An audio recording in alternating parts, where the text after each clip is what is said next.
I am Dana Malcolm. This is your Top Stories Evening Edition for Thursday, February 22nd, 2024. Rashid Aslan is here with me. Coming up, the news that matters most. Moving money from one site to the next, lots of cash transactions make you vulnerable? Need eyes on your investments no matter where you are? Are you looking for professional security escorts for your high net worth guests? Want to support Neighborhood Watch with skill patrols? Sounds like you need security solutions at Spence Security Services. Established in the Turks and Caicos since 1998. Get armored truck escort services from $150 and contact Spence Security for free consultation. Dependable, professional service you can trust. That's Spence Security. Nothing new is being said. That was the complaint from one resident as she spoke to the governor, police commissioner, and other high-ranking officers during an anti-crime meeting in Grand Turk on February 20th. Another complaint, police officers were too content to leave detective work to the people. Someone sent me a video. A young man is sitting on a bed, putting 2 bullets in a gun. He called 2 names. He said, 1 bullet for each one of these people. After sending that video to the police, the woman says incredulously the police asked her if she could find the room where the young man was so they could go and collect the gun. In response to the complaint, Superintendent of Crime Dean Holden expressed police had success recently and over time because of community intelligence, stressing its importance. He says the police will now work at doing better to communicate that success so residents were assured they are making a difference. Magnetic Media is your news leader. Still to come, Rashid Esson, he has top stories from all around the Caribbean. There's only one place in Providenciales where you can really feel your duty-free savings, and that's at Sam's Club on Leeward Highway. Duty-free bread basket items on top of Sam's Club already low prices? If you're not shopping at Sam's Club, you're paying too much.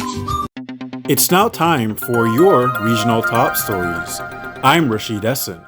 In just a few months, the Atlantic hurricane season will begin, going from June 1st to November 30th, and the names that will be used for hurricanes this year have been released, a total of 21 which are used in rotation and reused every 6 years.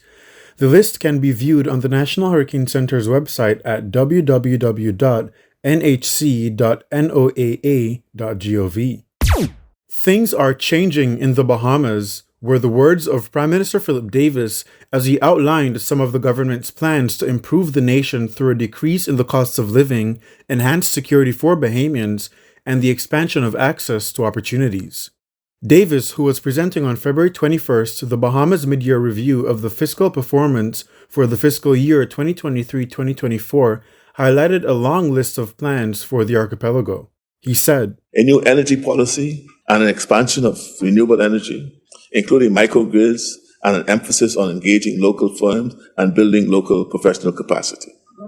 An expansion of Bahamian ownership in our economy, including support for entrepreneurs, small and medium-sized enterprises, and an expansion of affordable housing, with hundreds of families moving into new homes by the summer." Magnetic Media is your news leader. For the news that matters most, we've got it here.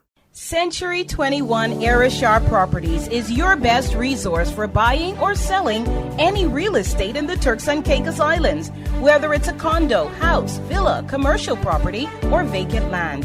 Century 21 TCI can assist you with your real estate needs. No matter the sign, keep Century 21 Arishar Properties in mind. Call 649-941-7368 or email your friends at century21tci.com.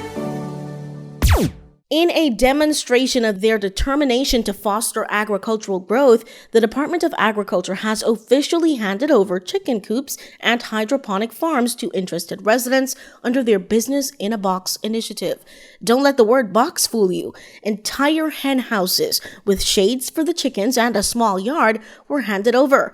Agriculture Minister Josephine Connolly was in attendance. So this is a big deal today. This is one of a kind. We're going to start with Providenciales, and then we're going to go on to Grand Turk and then the other islands. Director of Agriculture Wilhelmina Kisoon Singh explained the process would give trainees a chance to see what it was like to run a small-scale farm, and they would also be recipients of training to help them expand those farms into profitable businesses. At least 7 migrants were captured on Monday, February 19th, following the discovery of an empty boat bobbing near Turtletail. That raised concern regarding a successful migrant landing. The border force says after reports came in around 1 p.m., officers responded and the blue vessel, approximately 28 feet in length, was discovered. Preliminary estimations suggest it could have potentially accommodated between 40 to 50 migrants, even under tightly packed conditions. While investigating, the immigration officers were called to the Bristol Hill area, where they managed to apprehend the 7. That is it for this edition of the news. Thank you so much for joining us. On behalf of myself, Dana Malcolm, and Rashid Esson, as well as the entire news team, have a wonderful evening. Top Stories in 5 is brought to you by Magnetic Media.